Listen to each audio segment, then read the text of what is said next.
Dearborn is united against this gutter journalism by the Wall Street Journal. Arab Americans calling for a retraction after an opinion piece calls Dearborn the jihad capital of America. Another day with low clouds and again more fog likely tonight. How about warmer numbers later this week? We'll check it for you just ahead. Working for you. Fox 2 News at 5 starts now. No decision yet from the jury weighing the fate of Jennifer Crumbley, the mother of the mass shooter who killed 4 students at Oxford High School. But we do have a glimpse into what the jury may be considering after they sent 2 questions to the judge today. Fox 2's Charlie Langton joining us live with the latest on this. And Charlie, in your opinion, what do these questions mean? I know you're going to get into the details here. Yeah, that's right. Listen, the jury got the case today of Jennifer Crumbley a little after 9 o'clock. And what time is it? A couple minutes after 5. They literally just broke about 5 minutes ago. So it was a very full day of jury deliberations. Now, let me give you... Excuse me, let me give you the highlights here of the questions. There were 2 questions today fairly quickly after they went back into the jury room. The first question, what's the definition of involuntary manslaughter? As you may remember, Jennifer Crumbley being charged with 4 counts of involuntary manslaughter. An interesting question because it is a little bit tricky. The prosecutor can show involuntary manslaughter by acts that Jennifer Crumbley did do and didn't do. I'm simplifying it, but that's one. The other question, a little more intriguing. They wanted to know, the jury did, how did the shooter get the gun, and why didn't the prosecutor call the shooter to the stand? It would seem by that question that the focus is on the gun.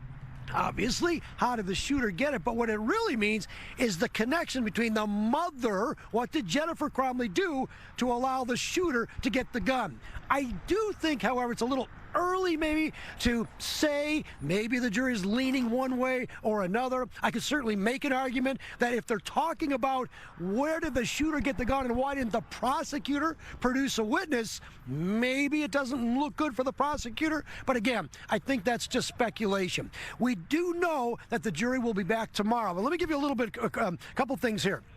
The jury, 6 men, 6 women, 11 white people, 1 black juror.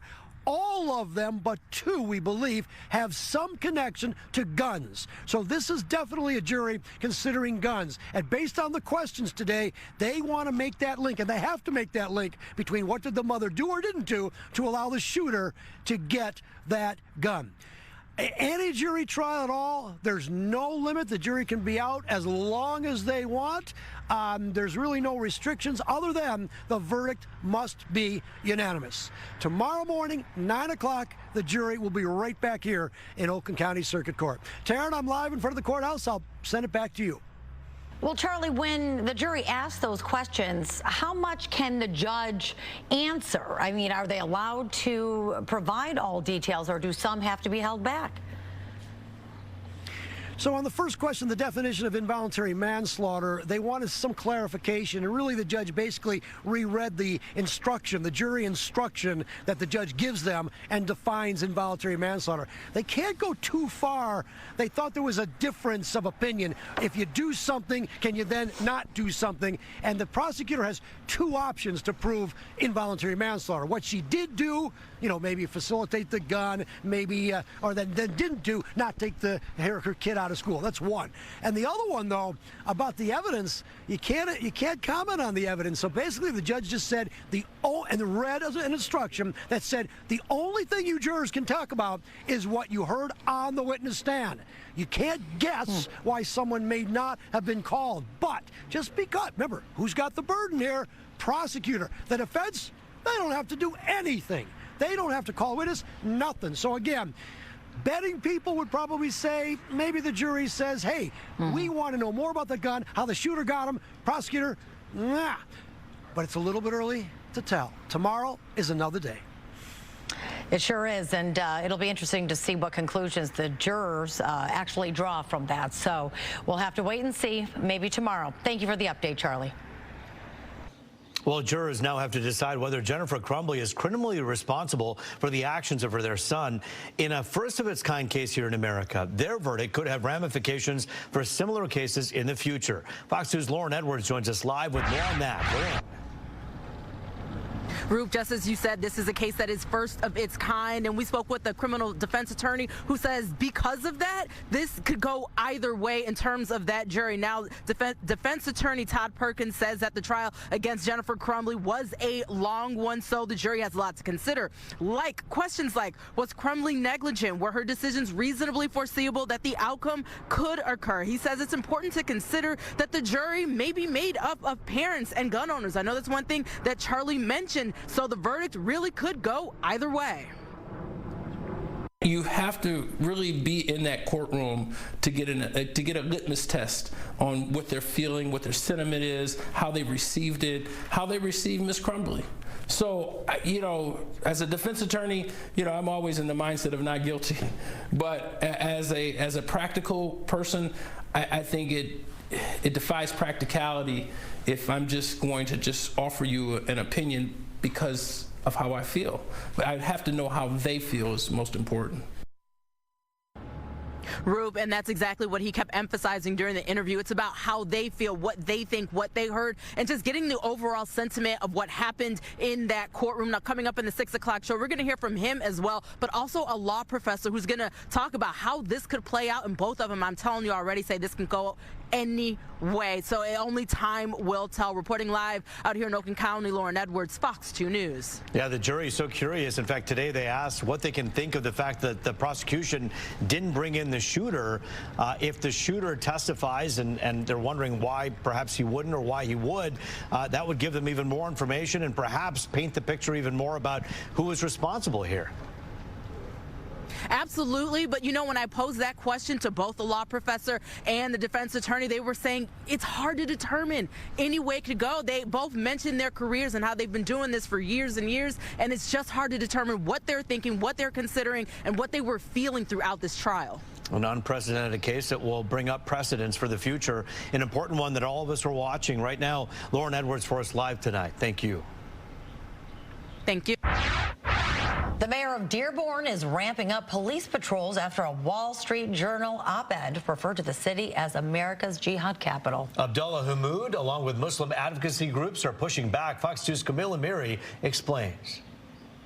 How dare you talk about this community and say that we're a jihadist state? Arab American leaders angry, demanding a retraction from the Wall Street Journal after the paper published an opinion piece Friday entitled, "Welcome to Dearborn, America's Jihad Capital." Words have consequences. The inflammatory and dehumanizing language used serves as fuel for fire that ignites the bigotry, intolerance, and ultimately the violence against innocent civilians that we have seen in this country. Make no mistake about it.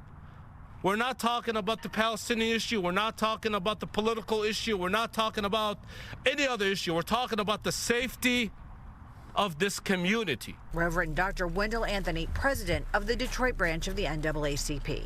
Dr. Martin Luther King Jr. once said, "Nothing in the world is more dangerous than sincere ignorance and conscientious stupidity." In the recent article entitled "Welcome to Dearborn, America's Jihad Capital," published by the Wall Street Journal on February 3rd, written by Stephen Stalinsky, herein lies a key example of the ignorance of the facts of life in the city of Dearborn. We got to just step back and ask ourselves, when is enough enough? Is it when a child gets shot and killed in the city? Is it when a mosque is attacked? When is enough enough? And the Wall Street Journal needs to ask itself the same question, because they will be held responsible if anything happens in this city or to any Arab American or Arab across the country. We reached out to the Wall Street Journal for comment. They have yet to respond. In Dearborn, Camille Amiri, Fox 2 News. Let's talk about the weather. Cold and cloudy today, but we will see a warm up by the end of the week. I actually thought it was going to be warm today because it was beautiful yesterday, Rich, and so nice yesterday. Turned off the heat, but that was a mistake. When the sun is out this time of year, you can feel it. And yesterday, we were feeling it. Now, late last night and early this morning, we had some areas of fog once again develop. And you can see a lot of low clouds covering southeast Michigan. So underneath that low cloud cover, we will likely see some more fog. And with temperatures dipping below 32. There could be a little glaze of ice on elevated surfaces around bridges, perhaps your backyard deck.